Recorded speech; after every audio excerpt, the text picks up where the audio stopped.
Kasus pembunuhan yang dilakukan oleh seorang oknum anggota TNI Angkatan Laut terhadap korban bernama Keisha Irena Yola Lestaluhu, usia 20 tahun di Pantai Sauka, Kota Sorong, Papua Barat menemui babak baru pada Rabu 15 Januari 2025. Diketahui saudara pelaku dan korban ini dilaporkan bahwa setelah hasil pemeriksaan dari pihak kepolisian, keduanya ini ternyata di bawah pengaruh minuman keras saat dalam perjalanan. Keduanya juga sempat terlibat cekcok seusai dikabarkan berhubungan badan dalam perjalanan. Untuk informasi lengkapnya, kami sudah terhubung dengan jurnalis Tribun Sorong, yakni Sahwan. Halo rekan Sahwan, silahkan laporan Anda. Halo, baik Sandi dan juga Tribuners dimanapun Anda berada. Hari ini dapat saya kabarkan dari Kota Sorong, Papua Barat bahwa baru saja polisi militer, jajaran dari polisi militer Angkatan Laut atau Pomal eh, telah merilis hasil ataupun kronologis singkat terkait dengan kasus dugaan pembunuhan yang dilakukan oleh oknum anggota TNI AL di Kota Sorong baru-baru ini yang sempat menggegerkan masyarakat di wilayah Kota Sorong dan juga Papua Barat Daya. Nah, dari keterangan yang kami himpun, uh, Kepala Litkrim Polisi Militer Angkatan Laut Lantamal Sorong, Mayor PM Anton Sugiharto menjelaskan bahwa awalnya memang antara korban dan juga pelaku memang tidak punya hubungan apa-apa dan awalnya pelaku berinisial A dengan rombongannya sudah berada di salah satu THM ataupun tempat hiburan malam di Kota Sorong. Nah, keberadaan pelaku berinisial A dan juga rombongannya ini uh, tercatat sekira pukul 23.00 waktu Indonesia Timur sudah berada di salah satu THM di wilayah Kota Sorong. Nah, sekira pukul 01 waktu Indonesia Timur malam hari, S dan juga korban bernama lengkap Keisha Irena Yola Istaluhu berusia 20 tahun, uh, kemudian masuk ke tempat hiburan malam yang mana tempat hiburan malam tersebut juga ada pelaku berinisial A dan juga rombongannya. Nah, dalam keterangan persnya, mereka mengakui bahwa uh, korban dan juga pelaku ini tidak punya hubungan apa-apa, namun baru bertemu di THM tersebut dan baru menjalin komunikasi sekira pukul 2 waktu Indonesia Timur malam. Nah, dalam keterangannya, mereka juga menyampaikan bahwa sekira pukul 3 waktu Indonesia Timur pada subuh hari, uh, teman pelaku hendak keluar dan meninggalkan THM tersebut dan teman pelaku tersebut juga diantar oleh korban keluar. Gitu. Nah, tidak lama kemudian korban kembali ke THM tersebut lalu menemui saksi S dan beberapa teman-temannya di dalam. Nah, dalam keterangannya juga Anton membeberkan bahwa sekira pukul 4:30 waktu Indonesia Timur, korban kemudian uh, keluar dengan pelaku dan rombongan lainnya begitu. Namun pada saat kondisi keluar, korban dan juga pelaku naik satu kendaraan roda empat berjenis Innova hitam begitu. Sementara S dan juga teman-temannya justru naik dengan kendaraan lainnya. Nah, dari keterangan selanjutnya, kedua rombongan tersebut justru sempat singgah di salah satu uh, komplek yang mana tidak jauh dari tempat reklamasi ataupun tembok Berlin yang uh, berada di areal distrik Sorong Barat. Nah, setibanya di lokasi tersebut, uh, mereka sempat uh, konsumsi minuman keras di areal tersebut. Nah, selang beberapa menit, saksi S yang juga merupakan teman dari korban Kesia Lestaluhu ini mengajak Kesia untuk pulang, namun korban justru menolak dan mengatakan bahwa dia akan pulang dengan pelaku A ini sendiri. Nah, tidak lama kemudian S dan juga rombongannya justru meninggalkan lokasi tersebut dan menuju ke kilometer 9. Selang beberapa waktu kemudian, pelaku dan juga korban menuju ke salah satu hotel dengan tujuan untuk check-in. Nah,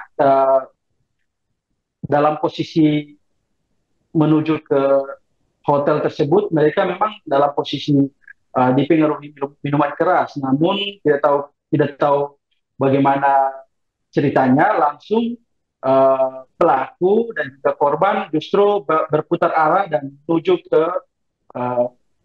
pantai Sauka, distrik Maladumes, Kota Sorong.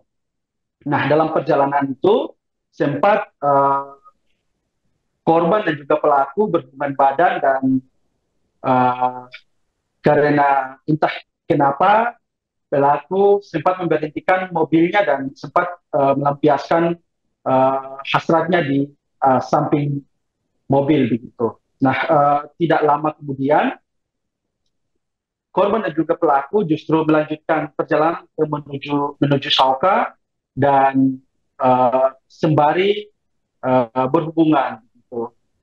Tidak lama kemudian korban justru merasa capek dan meminta pelaku untuk berhenti sejenak.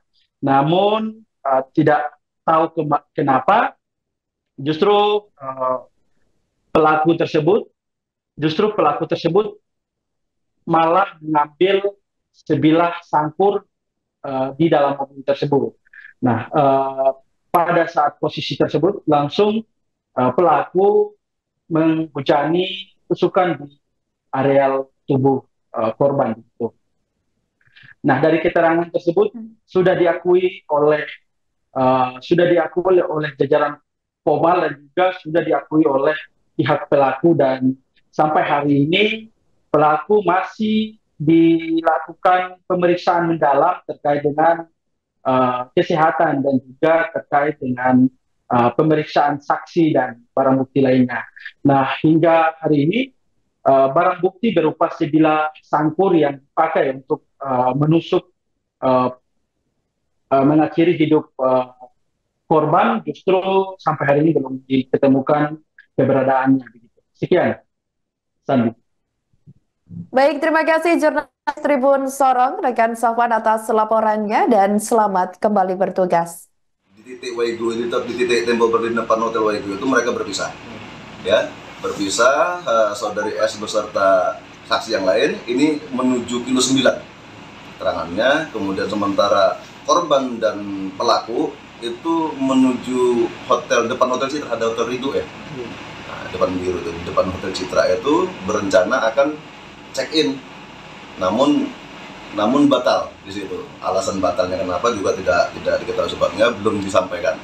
Kemudian dari situ mereka menuju Pantai Sauka. Ya dalam keadaan pengaruh alkohol ya, keduanya dalam pengaruh alkohol berjalan menggunakan kendaraan Innova itu menuju Pantai Sauka. Sampai Pantai Sauka di TKP yang ada itu, kalau dari pengakuan pelaku mereka sempat melakukan. Jadi mungkin selama perjalanan ini mohon maaf ini agak sedikit nanti kita sensor. Ya. Jadi selama dalam perjalanan begitu melintasi Tampak Garam, korban ini melakukan ya. Jadi sementara si pelaku mengemudi. Nah, pada sampai TKP mungkin keadaan nanggung ya. Jadi mereka melanjutkan dengan di luar kendaraan, di luar mobil. Mereka melakukan di luar mobil dengan korban hanya mengangkat baju ya, menurunkan tanah mengangkat baju. Nah, di tengah perjalanan ini korban menghentikan aktivitasnya. Aktivitas itu dihentikan. Nah, ini kan orang sama-sama dalam pengaruh alkohol, ya. Si pelaku ini karena dihentikan aktivitasnya sakit hati, tidak terima lah, sehingga kalap mengambil senjata tajam yang ada di dalam kendaraan. Ya, jadi dia di luar, terus dia mengambil senjata tajam itu dalam kendaraan, kemudian menghujami korban dengan tusukan, beberapa tusukan itu, mulai dari belakang ke depan, sampai turun ke jalan bawah. Nah, itu terus, sehingga sampai bawah, korban dihempas di titik yang ditemukan itu, kemudian pelaku senjata tajamnya terjatuh, namun pelaku lebih fokus mencari kuncinya yang dia rasa tidak ada di sakunya. Begitu ketemu kunci mobil, dia langsung kembali untuk membersihkan tangannya ya. Namun baju tidak ada bercakan darah, namun celana dia warna hitam, belum dicuci. Kasus pembunuhan yang dilakukan oleh seorang oknum anggota TNI Angkatan Laut terhadap korban bernama Keisha Irena Yola Lestaluhu berusia 20 tahun di Pantai Sauka, Kota Sorong, Papua Barat Daya menemui babak baru pada Rabu 15 Januari 2025. Diketahui jajaran Polisi Militer Angkatan Laut atau PMAL Latamal 14 Sorong merilis kronologi kasus pembunuhan Keisha. Kepala Seksi Penyelidikan dan Kriminal atau Lead Krim PMAL Latamal 14 Sorong Mayor PM Anton Sugiharto mengatakan pelaku berinisial ASWP berpangkat Kelasi atau KLS. Awalnya korban dijemput di rumah oleh saksi S bersama beberapa temannya pada Minggu 13 Januari 2025 sekira pukul 01.00 waktu Indonesia Timur dini hari lalu. Rombongan kemudian menuju ke sebuah tempat hiburan malam atau THM di Kota Sorong. Dijelaskan olehnya, antara korban dan pelaku ini berbeda rombongan sehingga sejak awal memang keduanya tidak ada hubungan apa-apa. Pada sekira pukul 03.00 waktu Indonesia Timur, kemudian teman pelaku hendak pulang sehingga korban juga ingin ikut mengantar. Korban kemudian kembali ke THM lalu menemui saksi S dan beberapa teman-temannya di dalam. Selanjutnya, sekira pukul 04.30 waktu Indonesia Timur, korban dan pelaku keluar menggunakan mobil jenis Innova berwarna hitam. Sementara lainnya menggunakan kendaraan mereka masing-masing. Lanjutnya, kedua rombongan ini sempat berkumpul di tembok Berlin area reklamasi dan selanjutnya mereka diketahui mengonsumsi minuman keras atau miras. Saksi S kemudian mengajak korban pulang, namun ditolak karena hendak diantar oleh pelaku. Setelah itu, pelaku dan korban menuju ke sebuah hotel dengan tujuan check-in, namun gagal sehingga menuju ke Sauka. Keduanya dalam kondisi dipengaruhi minuman keras saat dalam perjalanan. Selain itu, dalam perjalanan mereka diketahui sempat berhubungan intim. Pada momen itulah terjadi peristiwa tragis yang mana pelaku gelap mata setelah terjadi cekcok karena pelaku merasa belum puas seusai berhubungan badan dengan korban. Pelaku kemudian gelap mata mengambil senjata tajam atau sajam jenis sangkur, kemudian menikam korban berkali-kali di bagian dada serta punggung yang totalnya ada 32 tusukan. Ada beberapa bagian mungkin yang sedikit riskan untuk kita sampaikan ya. Tapi ini kita bicara mulai dari malam. Jadi antara korban dan terduga pelaku ini sama pelaku itu masuk dari jam yang berbeda. Dengan rombongan yang berbeda. Jadi pelaku ini dia masuk ke THM itu jam 23.00 ya di hari Sabtunya malam Minggu ya. Kemudian untuk korban bersama teman-teman dia masuknya jam 01. Berarti sudah masuk di hari Minggunya dini hari ya. Jadi mereka bertemu memang baru pertama kali ketemu kenalan di THM jam 2.00 menurut pengakuan saksi maupun pelaku bahwa mereka baru berkenalan antara korban dan pelaku ini baru saling berkenalan. Jadi mereka murni bertemu di THM dan berkenalan di THM hingga berlanjut sampai esok harinya, sampai paginya. Langsung menuju ke Pantai Sauka ya? Tidak, jadi untuk pelaku dan korban ini, dia jam 3 setelah mereka berkenalan mungkin sudah merasa dekat, jam 3 temannya pelaku ini mau pulang. Jadi mereka, si korban ikut mengantar, itu tidak lama tapi kembali lagi ke THM untuk menemui saudara S yang temannya sama-sama masuk ya. Kemudian sekitar jam 4.30 mereka keluar dengan kendaraan yang berbeda. Korban dan pelaku ini menggunakan Innova hitam ya, yang lainnya menggunakan kendaraannya masing-masing. Dan mereka sempat berkumpul di depan Waigo di tembok Berlin untuk melanjutkan minum. Ya, untuk melanjutkan minum, mungkin mereka masih belum selesai di dalam, ada sisa minuman mereka bawa, mereka selesaikan di tembok Berlin. Nah, pada saat akan kembali, saudari S itu mengajak korban untuk pulang. Ayo kita pulang, sudah pagi. Namun korban berdalih bahwa pulang saja duluan, nanti saya diantar sama Abang A. Nah, itu. Ini keterangan dari saksi S ya. Nanti saya diantar sama Abang A pulang. Jadi di titik Waigo ini, di titik tembok Berlin depan Hotel Waigo itu mereka berpisah. Ya, berpisah. Saudari S beserta saksi yang lain ini menuju kilo 9 keterangannya. Kemudian sementara korban dan pelaku itu menuju depan Hotel Citra, ada Hotel Ridho ya. Nah, depan Hotel Citra itu berencana akan check in. Namun batal di situ. Alasan batalnya kenapa juga tidak diketahui sebabnya, belum disampaikan. Kemudian dari situ mereka menuju Pantai Sauka. Ya dalam keadaan pengaruh alkohol ya, keduanya dalam pengaruh alkohol berjalan menggunakan kendaraan Innova itu menuju Pantai Sauka. Sampai Pantai Sauka di TKP yang ada itu, kalau dari pengakuan pelaku mereka sempat melakukan. Jadi mungkin selama perjalanan ini mohon maaf ini agak sedikit nanti kita sensor. Ya. Dia selama dalam perjalanan begitu melintasi Tampak Garam, korban ini melakukan ya. Sementara si pelaku mengemudi. Nah, pada sampai TKP mungkin keadaan nanggung ya. Jadi mereka melanjutkan dengan di luar kendaraan, di luar mobil. Mereka melakukan di luar mobil dengan korban hanya mengangkat baju ya, menurunkan tanah mengangkat baju. Nah, di tengah perjalanan ini korban menghentikan aktivitasnya. Aktivitas itu dihentikan. Nah, ini kan orang sama-sama dalam pengaruh alkohol, ya. Si pelaku ini karena dihentikan aktivitasnya sakit hati, tidak terima lah, sehingga kalap mengambil senjata tajam yang ada di dalam kendaraan. Ya, jadi dia di luar, terus dia mengambil senjata tajam itu dalam kendaraan, kemudian menghujami korban dengan tusukan, beberapa tusukan itu, mulai dari belakang ke depan, sampai turun ke jalan bawah.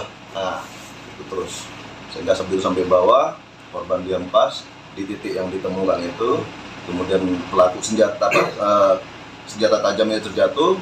Namun pelaku lebih fokus mencari kuncinya yang dia rasa tidak ada di sakunya. Begitu ketemu kunci mobil, dia langsung kembali untuk membersihkan tangannya ya. Namun baju tidak ada bercakan darah, namun celana dia warna hitam belum dicuci. Download Tribun X sekarang, menghadirkan lokal menjadi Indonesia.